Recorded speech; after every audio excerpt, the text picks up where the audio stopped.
So if we could just generally stay a little bit off this side, we're doing great, so that people can walk in. Good afternoon again. I'm Stan Krupp. It is my privilege to serve as the president of our union, the Association of Legislative Employees, America's largest union of legislative staff. And so, just so delighted to be here with you. Thank you for coming out. This is an amazing turnout when you consider that we are in every corner of New York City. That is where our staff works. Most of us don't work at City Hall or 250 Broadway. We work in the district offices. There's over 51 of them, actually. Some districts are so large they have 2 district offices. We are spread out, the 400 of us nearly, across over 51 district offices and central staff. And this is a section of our membership who have come out today to say that we are tired of waiting for a fair contract. Speaker Adams.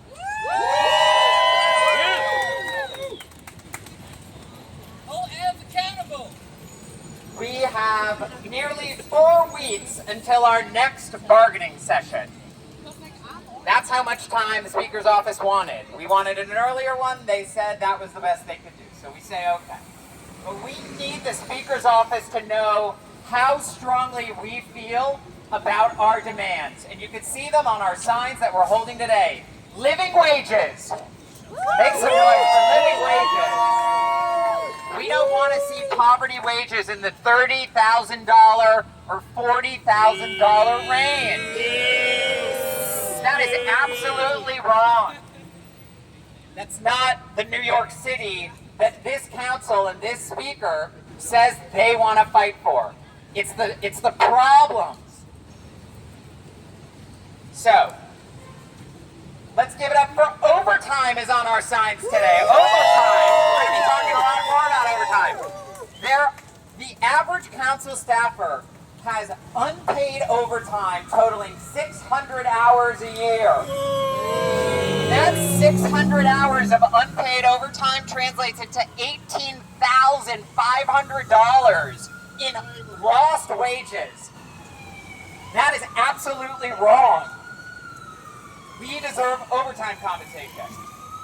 And let's talk about if the council has the money for this. We hear a lot from Mayor Adams in his unending austerity drive. The problem that myself and our 15-member bargaining committee are facing at the table is that Speaker Adams, despite her pro-labor rhetoric, is moving in lockstep with Mayor Adams' austerity drive. And that's not right. No. The Speaker of the City Council can set a different labor policy at the City Council. She has that power. She has that power. And we are calling on her to use it because it's not enough. It's not enough to talk the talk.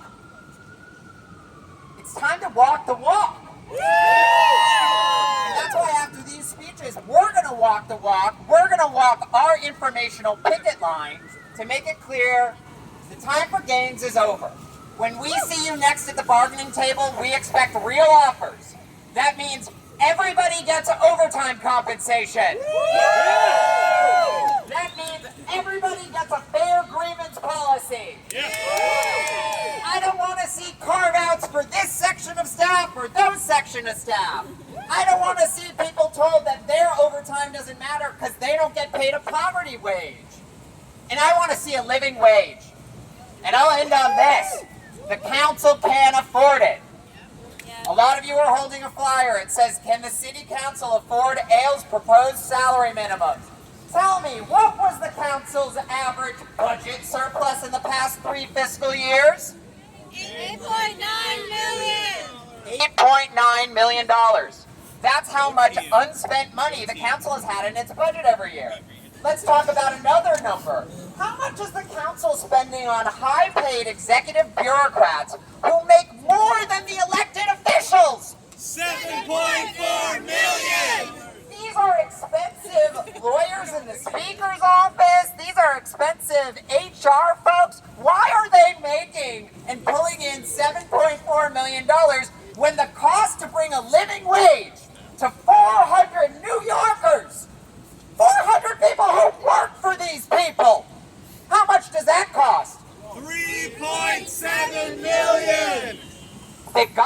in the surplus. They could reduce their ballooning expenditures on executive salaries to afford this if they wanted to do it that way. The time is now. We're not waiting anymore. Speaker Adams, come to the table at the end of this month with real offers, living wages, overtime for everybody, and a grievance policy that protects every member of staff. Woo!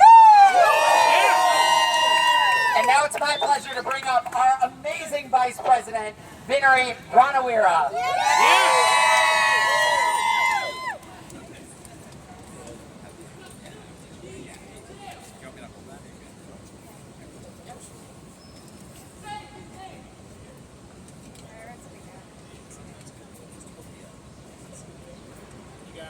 You got this, Vinary.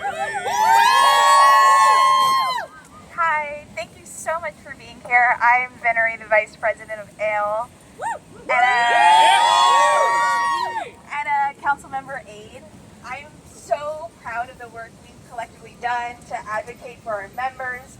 And like Dan said, we've been at the bargaining table for many months and have seen some progress on a grievance policy framework and yearly raises.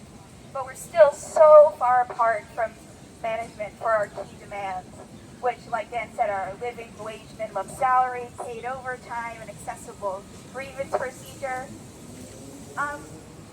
Council staff are frontline workers. We support our communities and council members' districts, allocate their budgets, pass their laws. We should be fairly compensated and treated for our work, and at the minimum, be able to afford to live in the neighborhoods we serve. The speaker, council members, and the mayor are quick to praise other unions for uplifting workers and encourage people to demand for better working conditions. But they have a real opportunity to tangibly implement those same demands for their own staff and are stalling on that progress. I'm positive that the more we make our voices heard, the more they'll listen and start to move on the issues that matter to us, and will finally give us the stability to do our jobs well. Thank you so much. I'm going to pass it over to another ALE bargaining committee member, Dom. Come through, Dom. Oh yeah. Y'all can hear me? Yeah. Can I get a yeah? Yeah. Okay, that's New York for you. Listen, we over here, we talking about overtime. We work real hard.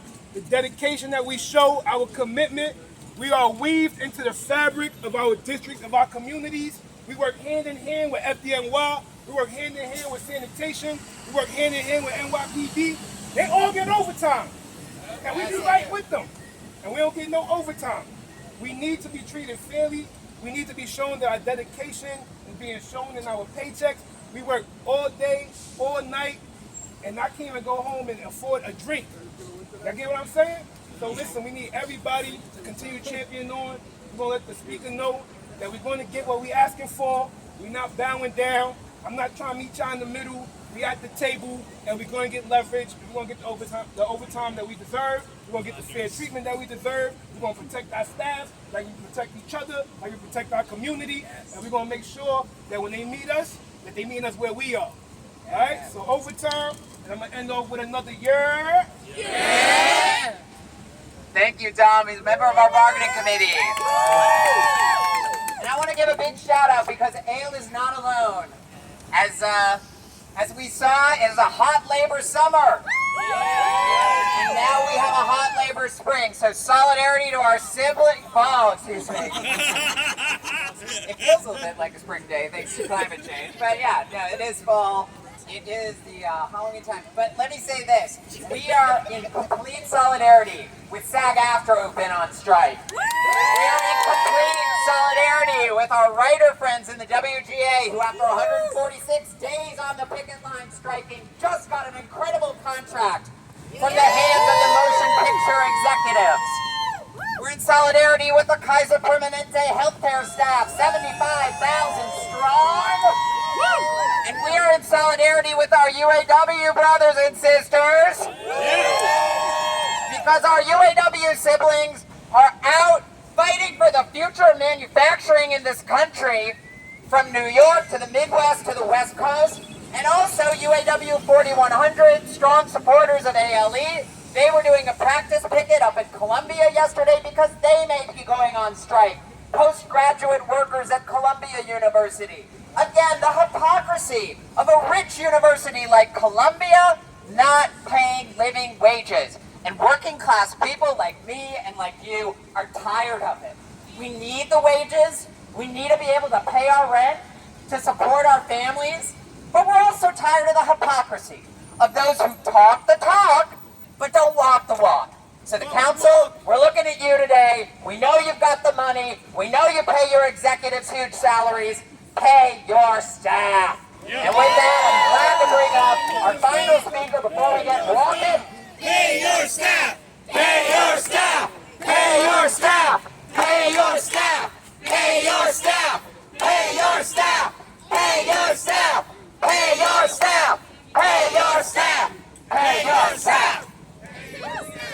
I'd like to bring up our incredible stewards representative, a member of our executive board and bargaining committee, Matt Malloy.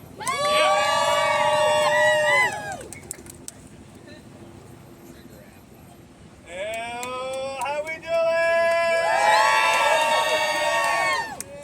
All right, I think we know some of these, but let's do, what do we want? Living wages.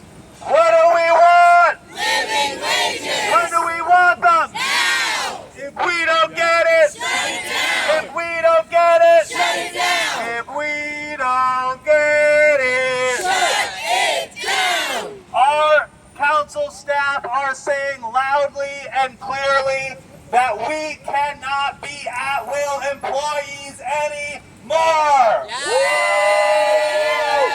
Your stewards in your offices are fighting for you. We have your back, but already we have seen in just this year members be fired for union activity. Members be denied accommodations for a physical disability. We've seen members be asked to continue performing work while sick and out with COVID. And we have seen members discriminated against and fired for their sexual orientation. These members want to maintain, the speaker is fighting for flexibility for these council members. Flexibility for these council members. Well, to us, that means a right to abuse. And that is not something we're going to accept. We are fighting for you. We are fighting to have full grievance protections for everyone, and we are not going to sign a contract that does not protect our members. We know we got to have your backs. The abuse needs to stop.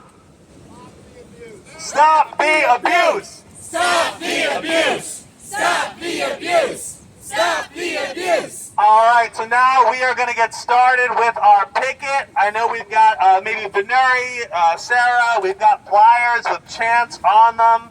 It'd be good to get those out and get started.